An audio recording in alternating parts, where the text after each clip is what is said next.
તારીખ 21/4/2009 મંગળવારના સવારના પ્રવચનમાળા ઉત્તરાધ્યાન સૂત્ર ઉપર થયેલ પ્રવચન ક્રમાંક 5ની સંક્ષિપ્ત નોંધ. ભગવાન મહાવીર સ્વામીજીની વાણી એટલે ઉત્તરાધ્યાન સૂત્ર. ભગવાનની સીધી વાણી આપણને મળે તેવી ઘટના અત્યંત ઓછી ઘટે. 2500 વર્ષ પહેલાં પ્રભુ બોલ્યા અને જેવું બોલ્યા તે જ વાણી એ જ સ્વરૂપમાં આપણને મળે એ એક ઐતિહાસિક અને અલૌકિક ઘટના છે. અને તે ઘટના માટે વચ્ચેની કડી છે ગણધર, સંતો, આચાર્યો અને સાધુ સંત. સુધરવા સ્વામીએ જંબુ સ્વામીને વાત કહી. ત્યાંથી પ્રભુ સુરીશ્વરજી મહારાજ સાહેબ પાસે આવી. અભયસેન સુરીશ્વરજી, સિદ્ધસેનજી, આનંદગંજજી, યશો વિજયજી, ચિદાનંદજી અને છેલ્લે આપણને પરમ કૃપાળુ દેવ પાસેથી આ વાણી મળી. પરમ કૃપાળુ દેવે સમગ્ર જૈન દર્શનને સરળ ગુજરાતી ભાષામાં પ્રકટ કર્યું. જે વાણી અરિહંત પરમાત્માના મુખમાંથી આવી ગણધરોએ ગૂંથી 12 અંગોમાં અને શ્રેષ્ઠ બુદ્ધિના માલિક એવા મુનિવરોએ તેને ગ્રહણ કરી. જો આપણી સમજણ ખીલે તો આ શબ્દોના અલૌકિક ભાવ પ્રગટ થાય. ઉત્તરાધ્યાન સૂત્રનો અધ્યાય ક્રમાંક 10 ભગવાન મહાવીર સ્વામીજી અને ગણધર ગૌતમજી વચ્ચેનો સંવાદ છે. આ અધ્યાય શરૂ થાય તે પહેલાં પરમ પૂજ્ય ગુરુજીએ આપણને એક પૂર્વ ભૂમિકા આપી ગણધર ગૌતમની.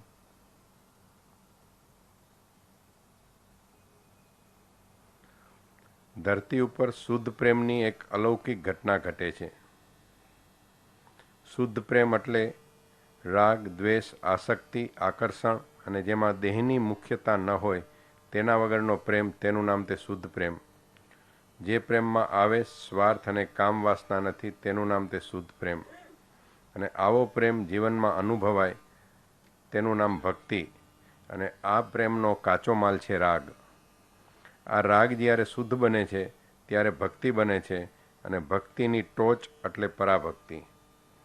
ઘણા ખરા દર્શનો પરાભક્તિ પાસે આવીને અટકેલ છે અને એમ માને છે કે અહીં સાધના પૂર્ણ થઈ ગઈ છે. પણ વિતરાગ દર્શન તેથી એક પગલું આગળ છે. પરાભક્તિથી પણ આગળ જવાનું કહે છે અને પરાભક્તિથી આગળ જવાનું તેનું નામ તે પૂર્ણ વિતરાગતા પ્રગટ કરવાની.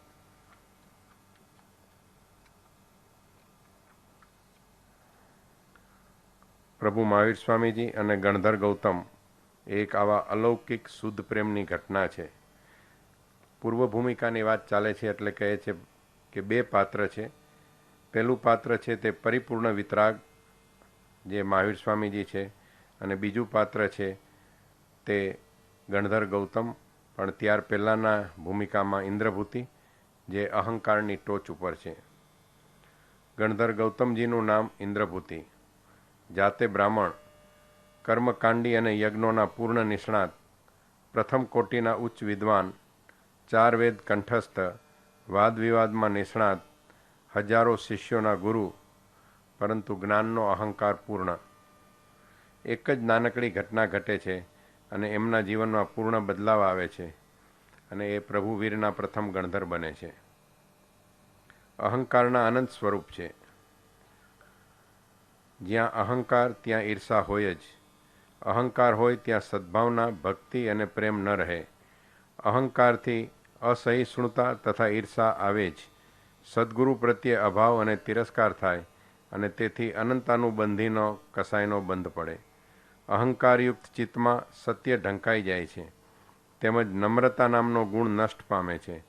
પરિણામે સમ્યક દર્શન પ્રાપ્ત કરવામાં અવરોધ ઉત્પન્ન થાય છે અને મિથ્યાત્વ ગાઢ થાય છે. ટૂંકમાં એક આખી આપણને સિરીઝ આપી કે અહંકારથી ઈર્ષા ઉત્પન્ન થાય, તેનાથી નમ્રતા નામનો ગુણ જાય, સત્ય ઢંકાઈ જાય અને અનંતાનુબંધી કસાયનો બંધ પડે અને પરિણામ સ્વરૂપ સમ્યક દર્શનમાં અવરોધ ઉત્પન્ન થાય. પ્રભુવીર અને ગણધર ગૌતમજી વચ્ચેની પ્રેમની, શુદ્ધ પ્રેમની જે ઘટના છે તે અલૌકિક છે. પ્રભુના પરમ પ્રેમથી ઇન્દ્રભૂતિ બ્રાહ્મણનો અહંકાર ઓગળે છે. પરમ પ્રેમ પરાભક્તિ સુધી ગૌતમજીનો પહોંચે છે, પરંતુ તે વિતરાગતાથી દૂર રહે છે. પરમ વિતરાગતા એટલે પૂર્ણપણે રાગદ્વેષ રહિત. જે ચૈતન્યનું મૂળ સ્વરૂપ છે, તેનાથી આત્માના અનંત ગુણો ખીલે છે અને અસંખ્યાત પ્રદેશી આત્માના દરેક પ્રદેશના અનંત ગુણો અને દરેક ગુણોની અનંત પર્યાયનો બગીચો પરિપૂર્ણ ખીલે છે અને પરિણામ સ્વરૂપ મોક્ષ પ્રાપ્ત થાય છે. મોક્ષ આ ધરતી ઉપર જ થાય અને મોક્ષ આ દેહમાં જ થાય. સર્વજ્ઞ અને વિતરાગ આપણી સાથે જ રહેતા હોય, પરંતુ તેમની ચેતનાની અવસ્થા અલગ હોય છે. પરાભક્તિ કે ઉત્કૃષ્ટ ભક્તિ પછીની એક ઘટના જે બાકી રહે છે, તે ઘટના તે પરમ વિતરાગતા પ્રાપ્ત કરવી. ભગવાનની મધુરવાણી આવી, કહે છે, ઇન્દ્રભૂતિ તમે આવ્યા, હજુ તમોને આત્માની શંકા છે? વેદોના શબ્દો સાચા છે, પણ તમને અર્થ બરાબર બેસાડતા આવડા નથી. બસ આટલું તો ઘણું થઈ ગયું. ઇન્દ્રભૂતિનો અહંકાર ઓગળી જાય છે. તુરત જ સમર્પણ થાય છે. સમગ્રપણે સમર્પણ થયું. હજારો શિષ્યો રાહ જોતા બેઠા હતા, પણ ઇન્દ્રભૂતિ પરત ન ગયા અને ગણધર ગૌતમ બને છે. પરમ પ્રેમ તથા પરમ વિતરાગતાનું મિલન થયું. પરમ પ્રેમનું પરિવર્તન પૂર્ણ થયું હતું, પરંતુ હજી એમની ટોચની અવસ્થા બાકી છે. ફરીવાર આપણને ગુરુજી કહે છે કે પ્રચંડ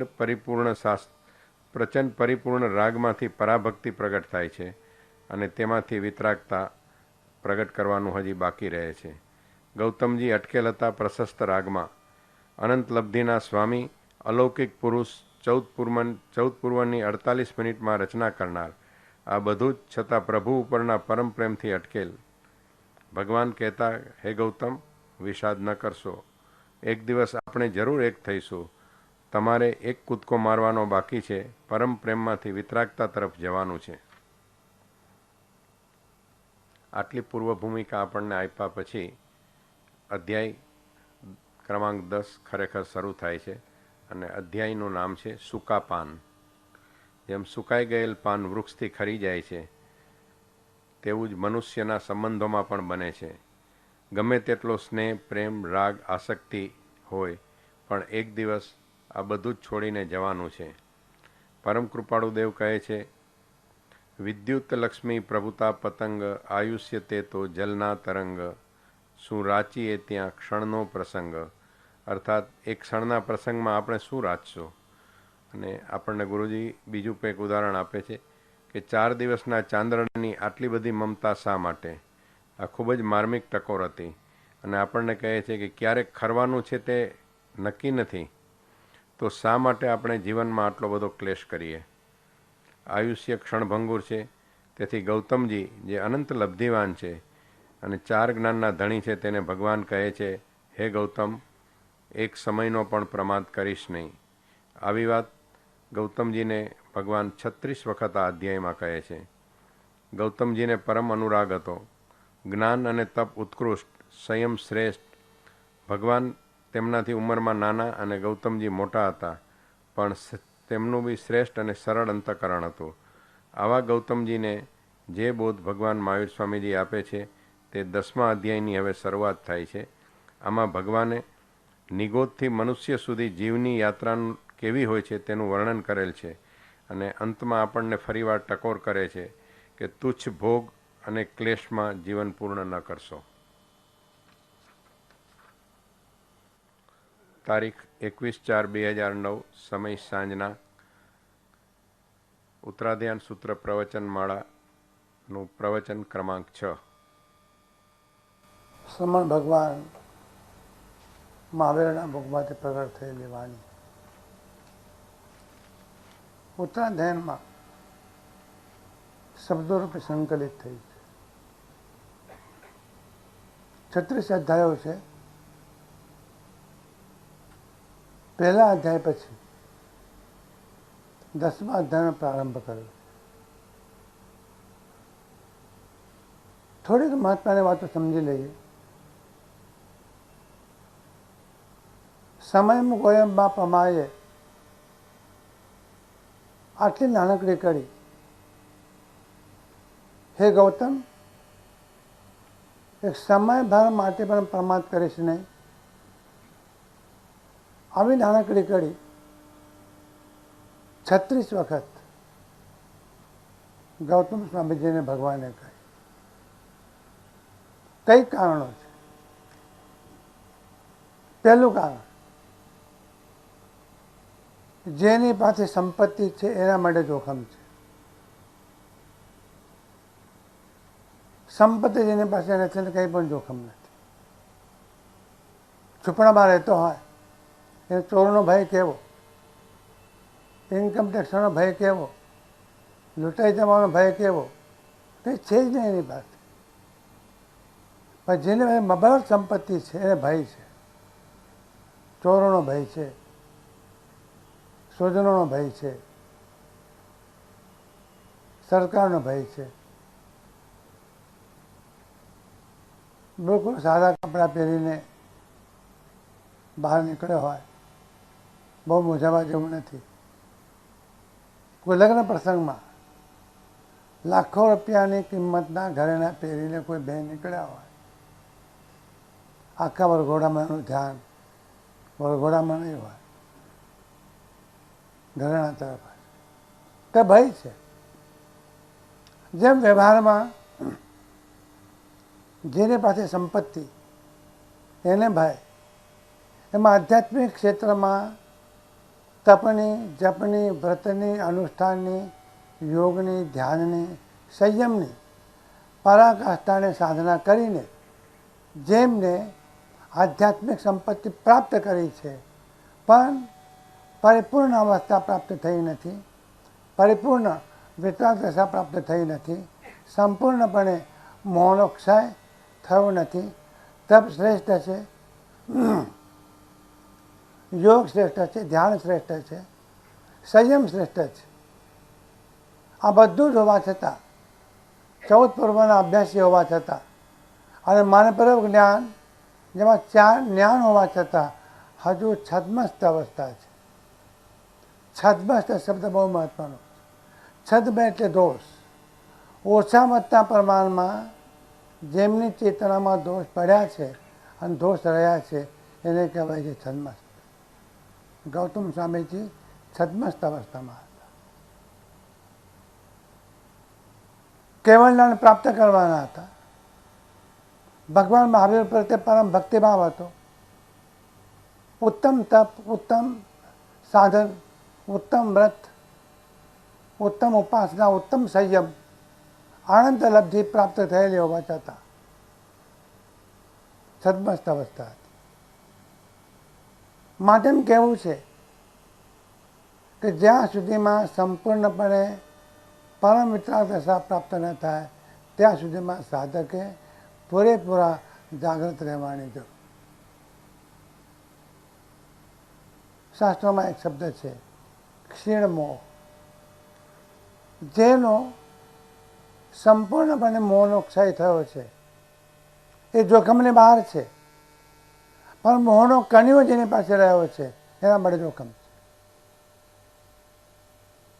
સાપ ઘરમાં બેઠો હોય એને દૂર કર્યા સિવાય ઊંઘાય નહીં. સંપૂર્ણપણે મોહના કણિયા દૂર કર્યા સિવાય સાધકથી નિરાતે બેસાય નહીં. આ એટલા જ માટે કહું કે ભય તો જ્ઞાનીઓને છે, ભય ત્યાગીઓને છે. કારણ સામાન્ય માણસ કરતાં ઊંચા છે પણ પરિપૂર્ણ અવસ્થા પ્રાપ્ત થઈ નથી. મોહનો જોર ચાલે અને કયા વખતે કયા ટાઈમે મોહનો જોર ચાલે એ કશું કહેવાય નહીં. વિશ્વની શ્રેષ્ઠ નર્તિકા કોશા, જેની સાથે 12 વર્ષ તુલ્યભદ્રજી રહ્યા, એ કોશાને ત્યાં ચાતુર્માસ કરવા તુલ્યભદ્રજી પધાર્યા. ચાતુર્માસ કર્યું. કોશાએ તમામ પ્રયત્નો કર્યા ઉદ્દીપન કરવાના માટે, પોતા તરફ વાળવાના માટે, પાછા ફેરવવાના માટે, પાછા મેળવવાના માટે તમામ કામ ચેષ્ટાઓ કરી. એક રોવાટું પણ ફરક્યું નથી. આવો કામ વિજેતા પુરુષ, આવો કામ વિજેતા પુરુષ ત્યાં કોશા હારી, તુલ્યભદ્ર જીત્યા. આવો કામ વિજેતા પુરુષ ચાતુર્માસ પૂરું કરીને જ્યારે ગુરુદેવના ચરણોમાં જાય છે ત્યારે ગુરુદેવ પીઠ થાબડીને દુષ્કર દુષ્કર દુષ્કર 3 વખત પીઠ થાબડે. ધન્યવાદ છે. અસાધારણ કામ તમે કર્યું. શૂલિપાત્ર આવી નર્તિકા જેની સાથે 12 વર્ષ તમે રહ્યા અને ચાતુર્માસના દિવસોમાં એના નૃત્ય, એના નાટારંભ, એનો આહાર, એની સેવા, એનો અદ્ભુત મહેલ જ્યાં મણિમાણેકને મોતી ચડેલા હતા, એવા મહેલમાં રહેવા છતાં તમે કામને જીત્યો. ધન્યવાદ. નામ રાખ્યું છે જગમાહી 84-24 લગે ત્યાંય. કોઈ કવિએ કહ્યું છે તીર્થંકરો તો ભૂલાઈ જશે પણ 84-24 સુધી શૂલિપુત્રનું નામ રહેશે. આવી જેને હાઈટ, આવી જેને ઊંચાઈ, આવી જેમની શ્રેષ્ઠતા, એમના જીવનમાં એક ઘટના ઘટી. સ્વાધ્યાય માટે ગુફામાં બેઠા હતા શાસ્ત્ર અધ્યયન માટે અને એમની બહેનો વંદન કરવા આવી છે. આચાર્ય સંબુતિને પૂછે છે કે શૂલિપુત્ર ક્યાં છે? અને આચાર્યશ્રીએ કહ્યું જોડે ગુફામાં જાઓ. આ વંદન કરવા જાય છે.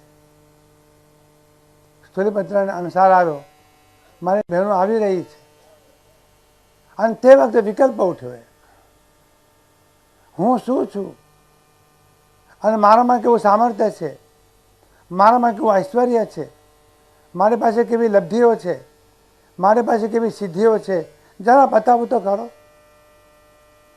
સેમ્પલ તો બતાવું, નાનકડી સિદ્ધિઓ તો બતાવું. બહેનોને ખ્યાલ આવે કે શૂલિપુત્ર કેવા છે. જુઓ આ મોહનું જોર. વીરુએ મદન ચઢાઈ રાજ જેને તેને જીત ન જાવે. કયા વખતે ને ક્યારે અંદરથી હુમલો આવશે કશું કહેવાય નહીં. આ બેવરાવી નાખવા માટેની વાત નથી, જાગૃત રહેવા માટેની વાત છે. ઊંધો અર્થ કરશો નહીં. તમને ભયભીત કરતા નથી પણ જાગૃત જરૂર કરીએ છીએ. સજાગ થવું પડશે, જાગૃત રહેવું પડશે.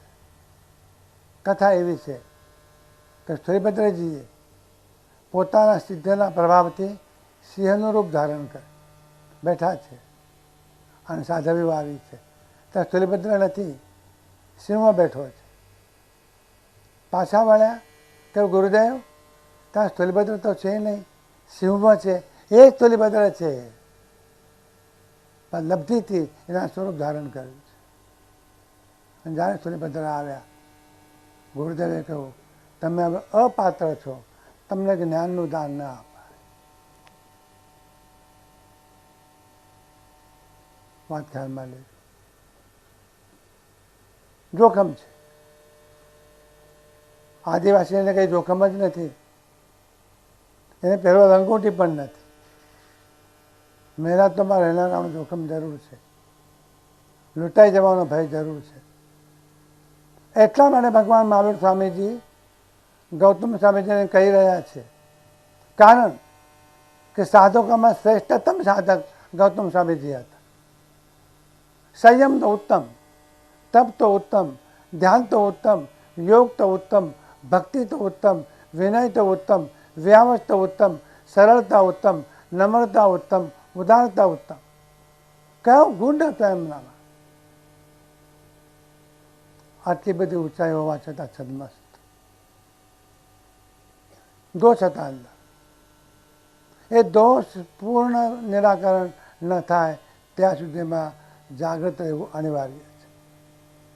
પરમ કૃપાળુદેવે કહ્યું છે એમાં પરાજય કરીને ચારિત્ર મોહનો આવો ત્યાં દક્ષિણ મોહ ગુણ સ્થાન. એમાં પરાજય કરીને ચારિત્ર મોહનો ચોથા ગુણ સ્થાનકે એક ગઢ તૂટ્યો મોહનો, અડધો ગઢ બાકી હતો. મોહના 2 ગઢ, 2 મજબૂત કિલ્લા, એક દર્શન મોહ અને ચારિત્ર મોહ. ચોથા ગુણ સ્થાનકે દર્શન મોહ તૂટ્યો અને સમ્ય દર્શન પ્રાપ્ત થયું. હવે ચારિત્ર મોહનો ગઢ તોડવાનો છે. એ 12મા ગુણ સ્થાનકે તૂટે છે. શાસ્ત્રોએ વારંવાર કહ્યું છે કે સંપૂર્ણપણે મોહનો ક્ષય ન થાય ત્યાં સુધીમાં સાધકે સંપૂર્ણપણે જાગૃત રહે. ફરીથી સ્પષ્ટતા કરીએ, સાધકે નિરાશ થવાની જરૂર નથી, ભયભીત થવાની જરૂર નથી, પણ ટોટલ અવેરનેસ એનામાં જોઈશે, સંપૂર્ણપણે જાગૃતિ એનામાં જોઈશે. સંપૂર્ણપણે જાગૃતિ એનું નામ અપ્રમાદ, અને જાગૃતિ ન હોવી એનું નામ પ્રમાદ. ભગવાનનો શબ્દ સમયમ ગોયમ મા પમાય. હે ગૌતમ, એક સમયભર માટે પણ પ્રમાદ કરીશ નહીં. 1 મિનિટ મોડા પડ્યા અને ગાડી ચૂકી ગયા, સેજ ઝપકી આવી અને એક્સિડન્ટ થઈ ગયો, એક સમય પ્રમાદ થયો, હવે વર્ષોનું સાધન ખોઈ બેઠા. આવા ગૌતમ સ્વામીજીને ઉત્તમ લબ્ધિઓ જેમની પાસે હતી એમણે ભગવાન મહાવીરને ચેતવવા છે. એક કારણ. બીજું કારણ, આયુષ્ય અલ્પ છે. આયુષ્ય અલ્પ છે અને આપણને ખબર નથી કયો દિવસ નિયત થયો છે. એટલી ખબર હોત તો પ્રી પ્લાનિંગ કરત. ખબર નથી આપણને. કાળ ઓચિંતો આવશે, માતા કોઈ નવે રાખનહાર. ધન્નાજી પોતાની માતાને કહે છે કે માતા, તમે એમ કહો છો કે થોડાક સમય પછી તમે આ વિરક્તિના પંથે જજો, પણ કોને ખબર કાળ ક્યારે આવશે. જય અસી એવો મેમ ગહાય, મચ્છું નરમ નેવું અંતકાલે. હરડામાં ચરતા હોય, ભેગું નાનકડું બચ્ચું પણ ચરતું હોય, અને કયા વખતે ને ક્યારે ને કયા ખૂણેથી વાઘ આવીને ઝડપ મારીને બચ્ચાને પકડીને ચાલ્યું જાય, કોને ખબર. કાળને કોને ખબર છે. મહાભારતમાં મહર્ષિ વ્યાસે એક શબ્દ વાપર્યો છે અને અદ્ભુત શબ્દ વાપર્યો છે. એમણે શબ્દ એવો વાપર્યો કે મૃત્યુ ક્યારે આવશે એનો વિચાર તમે ન કરશો, નિત્યમ સન્નિહિતો મૃત્યુ. મૃત્યુ તો 24 કલાક તમારી સાથે જ છે. એ અમલ ક્યારે બજાવશે એ પ્રભુ જાણે.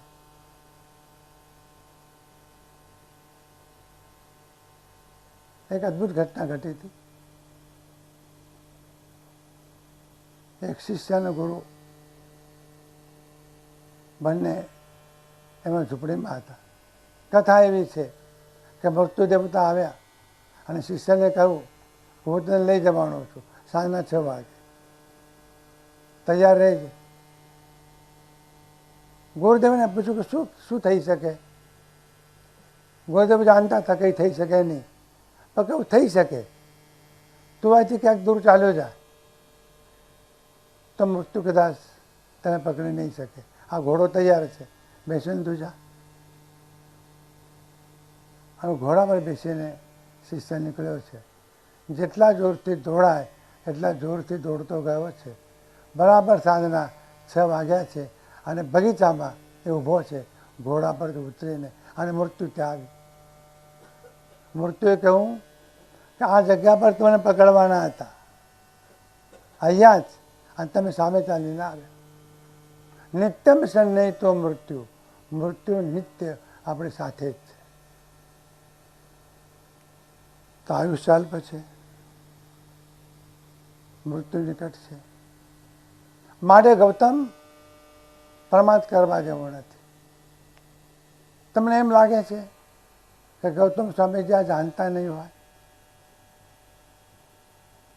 જાણતા હોય છે એમને વધારે કહેવાની જરૂર છે. ભૂલ એ લોકો કરે છે. નથી જાણતાનો પ્રશ્ન જ બહુ ઓછો છે. બીજું સૂત્ર, પારમાર્થિક સાધનામાં, આધ્યાત્મિક સાધનામાં વિઘ્નો ઘણા છે. એક સૂત્ર છે આપણા ત્યાં, શ્રેયાંશી બહુ વિજ્ઞાની. મંગલમય કાર્યો કરવામાં ઘણા વિઘ્નો આવે છે. એટલે શુભ કાર્ય કરતી વખતે સારા શકન આપણે જોઈએ છે. શ્રેયાંશી બહુ વિજ્ઞાન, આધ્યાત્મિક સાધના જેને કરવી હશે, પારમાર્થિક સાધના જેને કરવી હશે, એના માર્ગમાં બહારથી પણ વિઘ્નો આવે છે અને અંદરથી પણ વિઘ્નો આવે છે. બહારના વિઘ્નો પરિસ્થિતિના, સંયોગોના, શરીરના, રોગના, પ્રતિકૂળતાના. અંદરના વિઘ્નો અંદરથી ઉઠતી વૃત્તિઓના જોરના. ક્યારેક ક્રોધની વૃત્તિ, ક્યારેક અહંકારની વૃત્તિ, ક્યારેક ઈર્ષાની વૃત્તિ, ક્યારેક કામ વાસનાની વૃત્તિ, ક્યારેક ભયની વૃત્તિ, ક્યારેક નિરાશાની વૃત્તિ, ક્યારેક દ્વેષની વૃત્તિ અંદરથી આવે છે. આ ભય, અંદરથી ભય અને બહારથી પણ ભય. આ વિઘ્નો છે.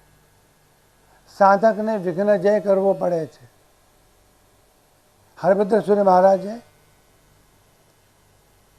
સાધના માટેના 5 સૂત્રો મૂક્યા: પરિણિધાન, પ્રવૃત્તિ, વિઘ્નજય, સિદ્ધિ અને વિનિયોગ. ત્રીજું સૂત્ર છે વિઘ્નજય. માર્ગમાં વિઘ્નો આવે એને જીતવા પડે. અને એટલા જ માટે શાસ્ત્રોમાં પરિસહ જય આવો એક શબ્દ છે. પરિસહ એટલે બહારની આવતી તકલીફો, એનાથી મને વ્યાકુળ થઈ જાય, ચિત્ત વ્યગ્ર બની જાય, આર્ત ધ્યાન થઈ જાય, રોગ થાય, શીત આવે, ગરમી આવે, અપમાન થાય. આ બધા જ પ્રસંગે આપણા ચિત્તમાં વ્યગ્રતા થાય. આ બહારના વિઘ્નો, અંદરથી ઉઠે અંદરના વિઘ્નો. અને ચોથી મહાત્માની વાત, બહુ જ મહત્વની વાત. અનંતકાળના પરિભ્રમણમાં આપણે અસંખ્ય કર્મો ભેગા કર્યા છે. એ અસંખ્ય કર્મોનો નિકાલ આપણે કરવો પડશે મોક્ષમાં જતા પહેલા. ધીરજથી વાત ખ્યાલમાં લેજો. આ મોટું કામ છે. અનંતકાળના કર્મો આપણી પાસે છે. એક જ એવું કારખાનું છે, 24 કલાક 360 દિવસ ચાલુ. સમયે સમયે 7 થી 8 કર્મોનો બંધ અને અનંત કર્મોનો બંધ આ જીવાત્મા પ્રમાદવશ થઈને કરે. તમે ઊંઘતા હો પણ કર્મ બંધાતા હોય. એક પણ સમય જતો નથી, કર્મોનો બંધ થતો ન હોય. તાળો મેળવજો. અનંતકાળમાં અનંત જન્મોમાં જે કર્મો ભેગા કર્યા એવા અનંત કર્મો. ગૌતમ, આ તમામ કર્મોનો નિકાલ તારે આ જન્મમાં કરવાનો, બરબાદ નહીં ચાલે.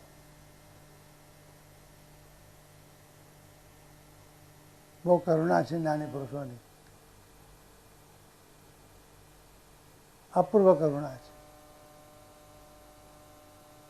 કોઈ એમને અપેક્ષા નથી, પણ જગાડવા માટે આવ્યા છે. જાગો, જાગો, જાગીને જીવો. અને એટલા માટે કહું કે પળભરની પર આળસ તું કરીશ નહીં.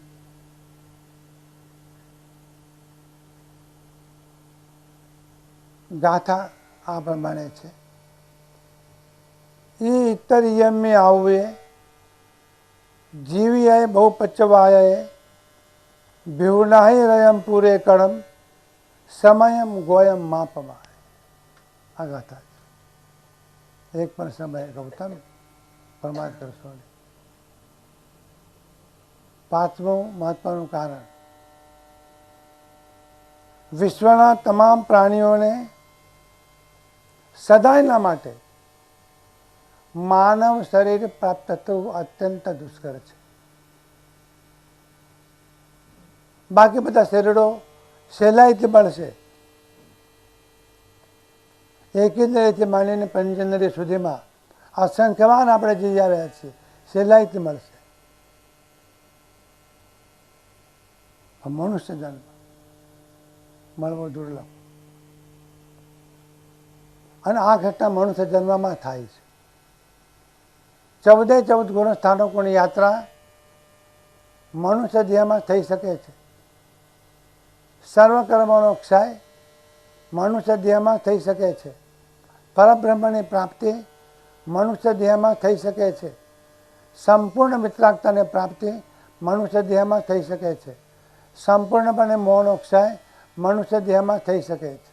મનુષ્ય દેહ સિવાય કોઈ દેહ એવો નથી કે જેમાં તમામ આધ્યાત્મિક ભૂમિકાઓને પ્રાપ્ત કરી શકાય. આવો દેહ પ્રાપ્ત થવો અતિ દુષ્કર છે. ગૌતમ, તમને આવો દેહ મળી ચૂક્યો. પરમ કૃપાળુ દેવે 16 વર્ષની ઉંમરે ઉદ્ઘોષણા કરી હતી. બહુ પુણ્ય કેરા પુંજથી શુભ દેહ માનવનો મળ્યો. જરા જાણો તો ખરા તમને કેટલી કિંમતી વસ્તુ મળી ગઈ છે. આને મેળવવાના માટે તમે તમારી મૂડી વાપરી છે. બહુ પુણ્ય ભેગા થાય ત્યારે જ માનવ દેહ મળે. મહારાષ્ટ્રમાં સંત તુકારામ થયા છે.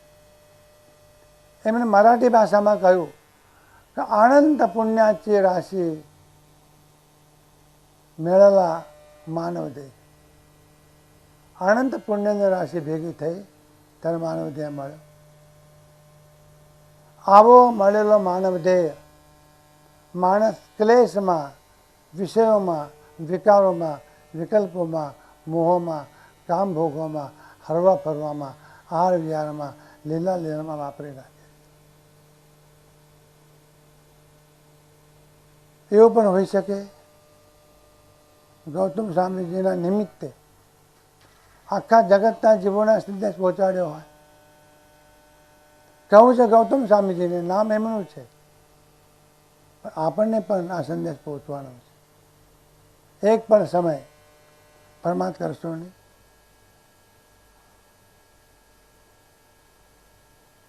બે ઉદાહરણો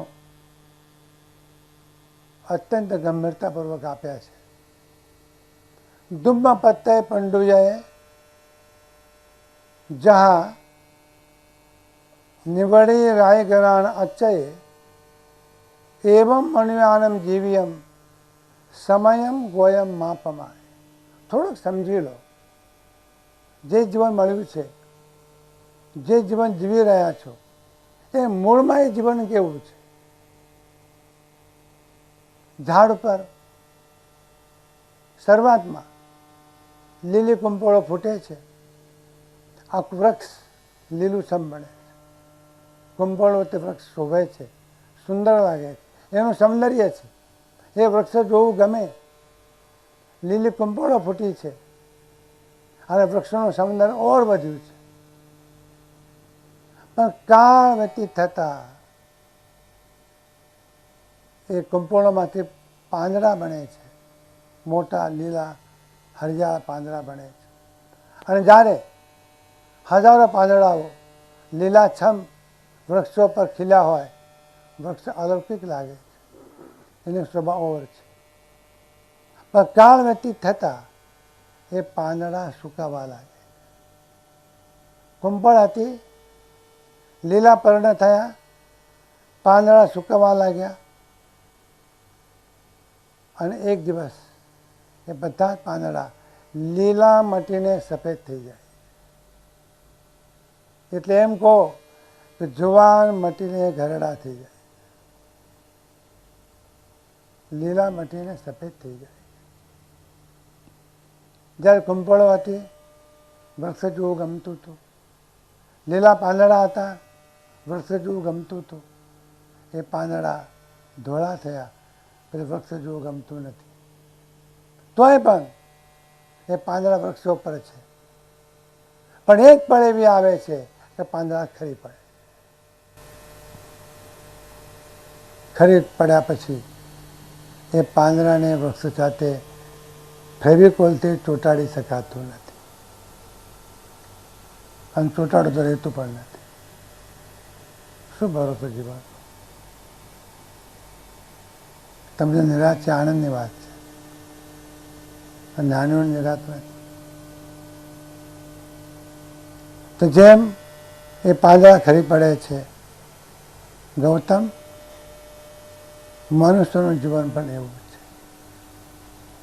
કેટલા ઘાટ ઘડીએ છીએ, કેટલી કલ્પનાઓ કરીએ છીએ, કેટલા સપનાઓ સીવીએ છીએ, કેટલી મહત્વાકાંક્ષા રાખીએ છીએ, કેટલા પ્લાનિંગ કરીએ છીએ, કેટલા આયોજનો કરીએ છીએ, અને કેટલી સલાહો લઈએ છીએ, કેટલી ગોઠવણ કરીએ છીએ, અને આપણે કહીએ છીએ અમે પરફેક્ટ છીએ, અમારું આયોજન શ્રેષ્ઠ, અમારું પ્લાનિંગ અપૂર્વ અદ્ભુત. દોસ્ત, તારું પ્લાનિંગ કાયમ ક્યાં રહેવાનું? મૃત્યુ બધું ખેરવી નાખે. આવી ઘટના ઘટે એના પહેલા, મળેલું જીવન ખરી પડે એના પહેલા, અને પરિપૂર્ણ વિતરાગ દશા પ્રાપ્ત ન થાય તેના પહેલા ગૌતમ સંપૂર્ણપણે જાગૃત થઈને પરમાર્થ કરશો નહીં.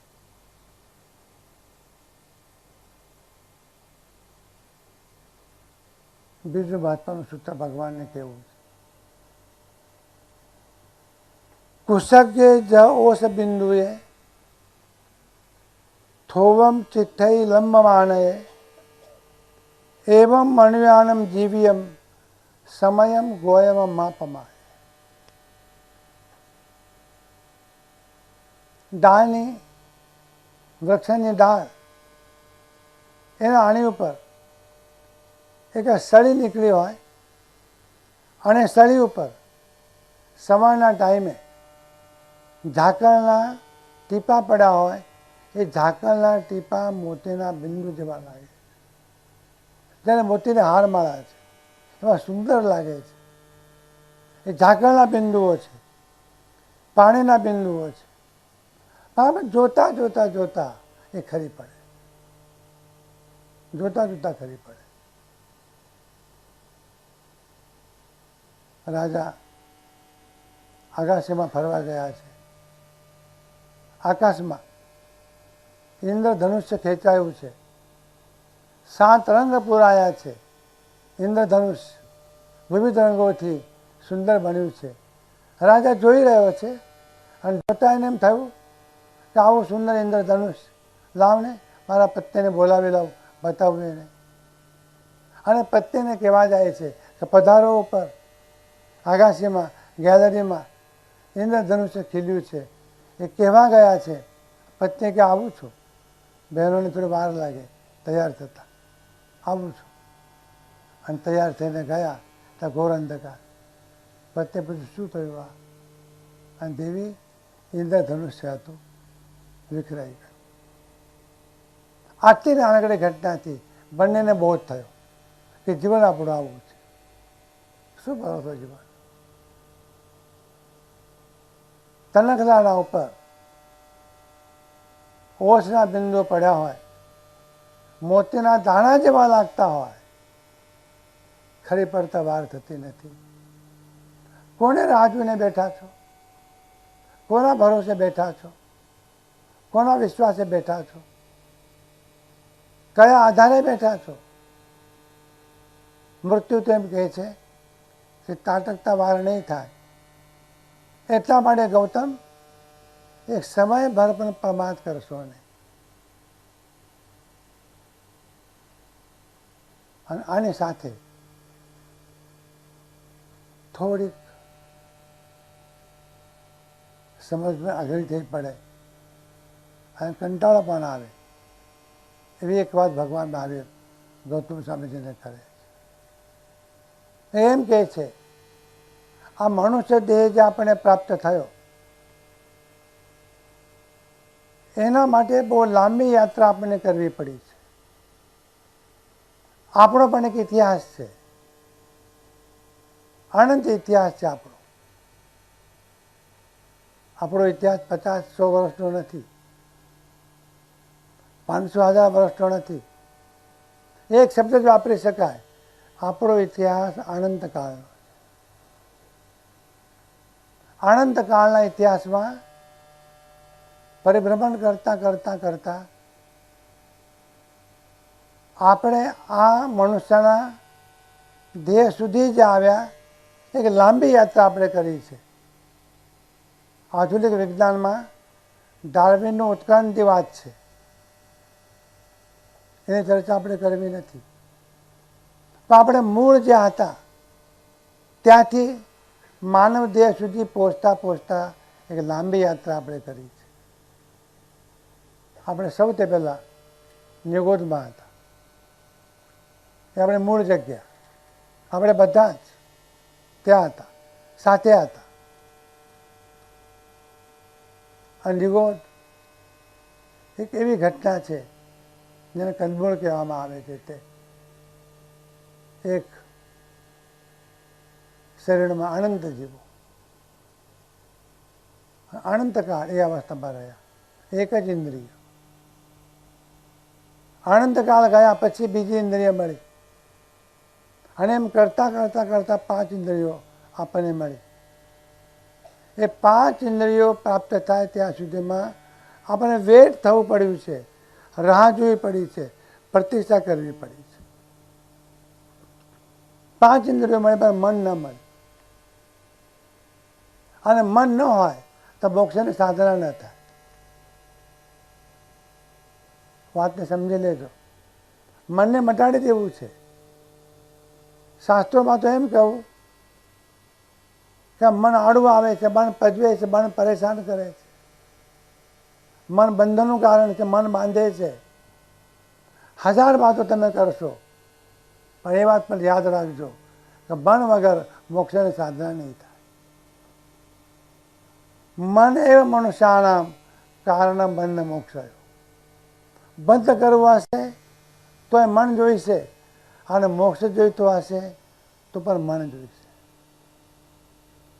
વિકલ્પ કરવો હશે તો પણ મન જોઈશે, અને નિર્વિકલ્પ બનવું હશે તો પણ મન જોઈશે. વાસના ઊભી કરવી હશે તો પણ મન જોઈશે, અને વૈરાગ્યને સાધવો હશે તો પણ મન જોઈશે. આસક્તિને ઉત્પન્ન કરવી હશે તો એ મન જોઈશે, અનાસક્ત બનવું હશે તો પણ મન જોઈશે. મન મીડિયા, મન માધ્યમ, મન સાધક. આનંદજી મહારાજે પોતાની વેદના વ્યક્ત કરી છે. મનડું કે મય ન બાજે, કુંથુજી મનડું કે મય ન બાજે, જેમાં જેમાં જતન કરીને રાખવું તેમાં તેમાં અળગવું ભાજે. આ બધું જ છે. આ મનની સમસ્યા છે, મનનો પ્રશ્ન છે. અર્જુન પણ ગભરાઈ ગયો હતો. આવો બાણાવળી. મન મળ્યા પછી આપણી ગણતરી સંજ્ઞીમાં થાય છે. 5 ઇન્દ્રિય, 6ઠું મન. એટલે આપણી મૂડી કેટલી થઈ? શરીર, 5 ઇન્દ્રિયો અને મન. આટલી મૂડી મેળવતા મેળવતા આપણને અનંતકાળ રાહ જોવી પડી. એ ખ્યાલમાં આવે છે તમને? પત્તા રમવા બેસીએ અને કલાકો પસાર કરીએ, ગપ્પા મારવા બેસીએ, આખા ગામની પંચાયત કરીએ, કલાકો ખોઈ બેસીએ, પાવભાજી ખાવા બેસીએ અને કલાકો બગાડીએ. અરે ભલા માણસ, તને આ 5 ઇન્દ્રિયો મળી, તને આ મન મળ્યું, તને શરીર મળ્યું. એ મેળવતા મેળવતા તારે કેટલી રાહ જોવી પડી, કેટલો કાળ વ્યતીત કરવો પડ્યો. જરા ધાર્મિક પરિભાષામાં કેવું હોય તો પૃથ્વી કાય, અપ કાય, જલ કાય, વાયુ કાય, વનસ્પતિ કાય, એકેન્દ્રિય, બેન્દ્રિય, તેન્દ્રિય, ચૌરેન્દ્રિય, પંચેન્દ્રિય, અસંગની પંચેન્દ્રિય.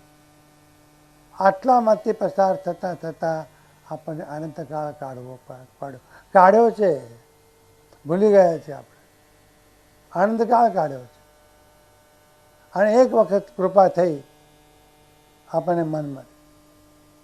મન જ્યારે મળ્યું ત્યારે મોક્ષનો અધિકાર મળ્યો. આ મન વાપરો તો, નહીં તો નહીં. મન મળવાથી કામ ન થાય, મનનો ઉપયોગ કરવો પડે. ગૌતમ, આ તારો ઇતિહાસ છે, આ મારો પણ ઇતિહાસ છે. આપણા સૌનો ઇતિહાસ છે. આમાંથી પસાર થયા છે. એમાં જેવો જાગ્યા, પ્રમાદનો ત્યાગ કર્યો, આ પ્રમાદ અવસ્થામાં ગયા, એમનું પરિભ્રમણ મટી ગયું અને પરમાત્મા રહ્યા, એમનું પરિભ્રમણ વધ્યું.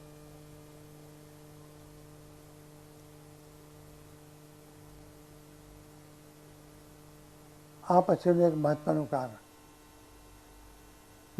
કારણ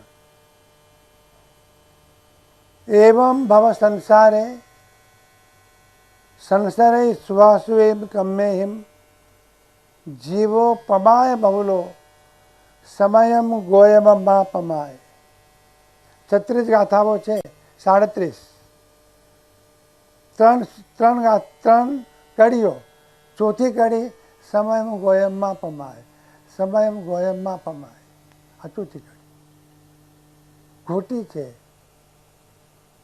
આ પુનરાવૃત્તિ દઢીકરણ કરવાના માટે છે.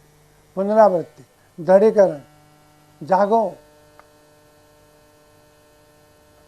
ભગવાન મહાવીર સ્વામીજી કહે છે કે ગૌતમ, પરમાત્માનું સેવન જે માનવ કરે છે, અર્થાત કે જે માનવ પરમાત્મા જીવે છે, એવો પરમાત્મા જીવતો માનવી પરમાદવશ થઈને શુભ અને અશુભ કર્મોનો બંધ કરે. ખ્યાલમાં આવે છે કઈ? પમાય કર્મ મહાનસુ. પરમાદ એ જ કર્મ છે. લોકો પૂછે છે કે કર્મનો બંધ કેવી રીતે થાય? દીવા જેવું ચોખ્ખું છે, પરમાદથી જ કર્મનો બંધ થાય. પરમાદથી જીવ અશુભ અને શુભ બંને પ્રકારના કર્મોને બાંધે છે. અનેક કર્મોને બાંધ્યા પછી એને સંસારમાં પરવશપણે પરિભ્રમણ કરવું પડે છે. અને પરિભ્રમણ કરતા કરતા એને અનંતકાળ પસાર કરવો પડે છે.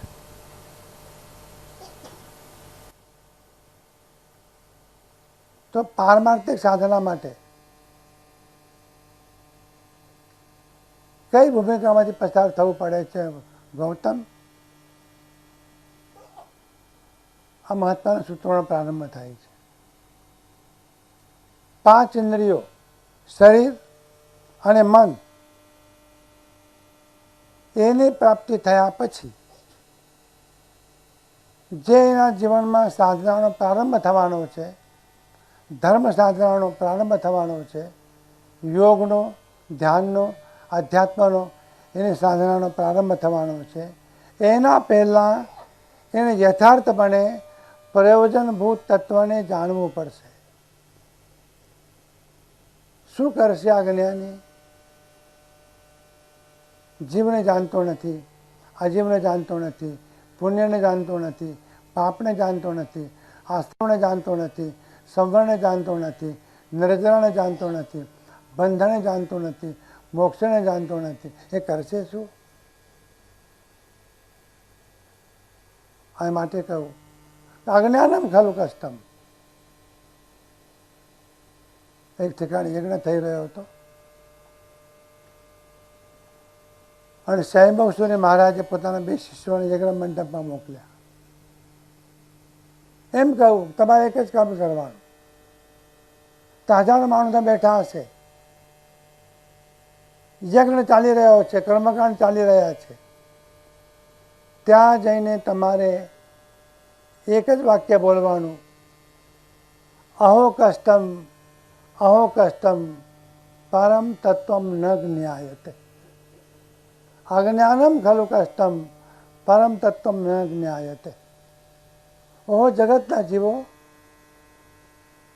કેટલી કઠોર સાધનાઓ કરે છે, કેટલા દુઃખો વેઠે છે, કેટલા કષ્ટો વેઠે છે, કેટલો પરિશ્રમ કરે છે, કેટલી તપશ્ચર્યાઓ કરે છે, કેટલી સાધનાઓ કરે છે.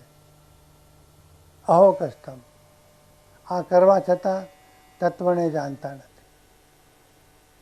માનવ દેહમાં આવીને ગૌતમ આ મહત્વનું કામ કરવા જેવું છે. એક વખત યથાર્થપણે એને તત્વને જાણવું પડશે. પણ તત્વને જાણવાના માટે જ્ઞાન જોઈશે અને જ્ઞાન પ્રાપ્તિ માટે શ્રવણની સાધના કરવી પડે. શ્રવણ ખ્યાલ છે ને, આ સાંભળો છો તે શ્રવણ. એમ કહેવાય છે કે કાન સૌથી છેલ્લે મળે છે. સ્પર્શેન્દ્રિય પહેલા, પછી રસના, પછી નાક, પછી આંખ, છેલ્લે કાન મળે. એટલે કાન મળે એટલે શ્રવણ માટેની ભૂમિકા તમને મળે. એ ખબર નથી કે તમે કાનથી શું સાંભળો છો, એ ખબર નથી. તત્વ શ્રવણ, ધર્મ શ્રવણ એ કાનનો ઉપયોગ છે, પણ દુર્લભ. બે કારણો. એક તો પ્રમાદી જીવ છે, પણ યથાર્થપણે તત્વનું શ્રવણ કરવાનો યોગ મળતો નથી. અને બીજું કારણ કે એનારા જાતિ અજ્ઞાનીઓ છે, આગળથી ભરેલા છે, કદાગ્રથી ભરેલા છે, મત મતાંતરમાં અટવાયેલા છે, અને એ પાછા ધર્મની વાત કરે. જાકુ જાકુ પૂછીએ, સૌ આપણી આપણી ગાવે, સાચા માર્ગ કોણ બતા. જ્યાં જ્યાં જઈને પૂછીએ છીએ, દુકાન માંડીને બેઠા છે. ધર્મની, ધ્યાનની, યોગની, અધ્યાત્મની હરીફાઈ ચાલે છે. માલ વેચવો હોય તો ભાવ ઓછો કરવો પડે, હરીફાઈમાં ટકવું હોય તો. બહુ દુર્લભ છે પરમ તત્વનું શ્રવણ. જોગ નથી મળતો. કેનારો જ્ઞાની પુરુષ, સત્પુરુષ હોય, સાંભળનારો મુમુક્ષુ જિજ્ઞાસુ હોય અને પ્રમાદ દૂર કર્યો હોય ત્યારે શ્રવણની ઘટના ઘટે. સાંભળવું મહત્વનું નથી, શ્રવણ મહત્વનું. લિસનિંગ, એકાગ્રતાપૂર્વક તત્વનું શ્રવણ. પણ કહેનારા ઘણા, સૌ આપણી આપણી ગાવે, અમે જે કહીએ તે જ બરાબર, અમે જે કહીએ છીએ તે જ બરાબર. ગચ્છના ભેદ બહુ નયન નિહાળતા, તત્વની વાત કરતા ન લાગે. ઉદર ભરણાજને જ કાજ કરતા થકા, મોહ નડિયા કલિકાલ રાજ. જરા ભારે શબ્દો વાપર્યા છે. લાગી આવે એવા, લાગી આવે એવા. ક્યારેક ક્યારેક જ્ઞાની પુરુષો આવા કઠોર શબ્દો વાપરે. ગચ્છના આટલા બધા ભેદો, આટલા બધા મતમતાંતરો, આટલી બધી માન્યતાઓ, ધર્મના નામે, શાસ્ત્રના નામે, તત્વજ્ઞાનના નામે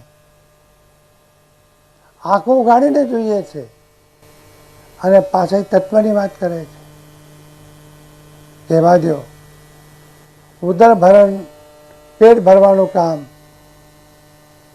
કરવા માટે તમે તત્વને ખોટા માર્ગે ન વાળો. આવી જ વાત નરસિંહ મહેતાએ પણ કરી. એને શું થયું, શું થયું, શું થયું બોલતો જ ગયો.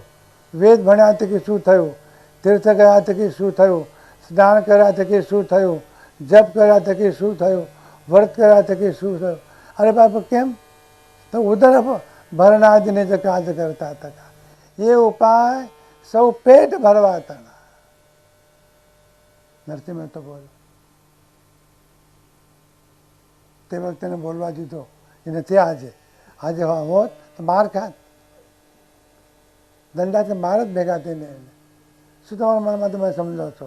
પેટ ભરવા માટે કરીએ છીએ. એ ઉપાય સૌ પેટ ભરવા હતા. સત્સંગ ક્યાં મળે છે? સત્સંગ ક્યાં મળે છે? પરમાર્થ ક્યાં મળે છે? આ અવિસંવાદી વાણી ક્યાં મળે છે? પારમાર્થિક તત્વ ક્યાં મળે છે? કેનાર આત્મજ્ઞાની પુરુષો ક્યાં મળે છે? અને જે કેનારા છે એ જાણતા નથી અને જાણે છે એ મળતા નથી. વેરી પ્રોબ્લેમ, સમસ્યા. સાંભળીએ છીએ પણ શ્રવણ નહીં. યથાર્થપણે શ્રવણ જ્યારે થાય ત્યારે શ્રવણ કહેવાય. અને યથાર્થ શ્રવણ થાય તો સમ્યક જ્ઞાન થાય. સાંભળ્યું ખોટું તો જ્ઞાને ખોટું, જ્ઞાન ખોટું તો ધ્યાન પણ ખોટું. એક ઈંટ ખોટી માંડી આખું મકાન ખોટું. ગૌતમ, ગંભીરતા સમજાય છે. ગૌતમ સ્વામીજીને ભગવાન મહાવીર કહે તો તારા જીવનનો વિચાર કર. 50 વર્ષની ઉંમર સુધી ઇન્દ્રભૂતિ આખા ભારતમાં ફરે, કંઈ પામ્યા નહીં, કંઈ પામ્યા નહીં. અને આત્મા વિશે વાત જાણી પણ નહીં. તો ભગવાન મહાવીર મળ્યા, ત્યાં યોગ થયો, ત્યાં જવાનું થયું, ત્યાં પ્રાપ્તિ થઈ અને ગૌતમ સ્વામીજી બને. આ એટલા બધા જગતમાં અનેક મતમતાંતરો છે. એના વચ્ચેથી